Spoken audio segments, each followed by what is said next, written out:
تبارك الذي نزل الفرقان على عبده ليكون للعالمين نذيرا۔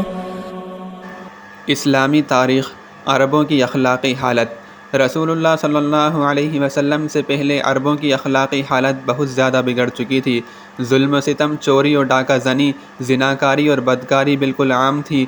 جوا کھیلنے اور شراب پینے کا رواج بہت زیادہ تھا۔ بے حیائی اور بے شرمی اس حد تک بڑھ گئی تھی کہ کھلے عام برائیاں کر کے اس پر فخر کیا جاتا تھا۔ معمولی باتوں پر لڑائیاں ہو جاتی اور پھر برسوں تک جاری رہتی تھیں۔ سود کی نحوست میں پورا معاشرہ جکڑا ہوا تھا۔ عورتوں کے ساتھ انتہائی بے رحمانہ سلوک کیا جاتا تھا۔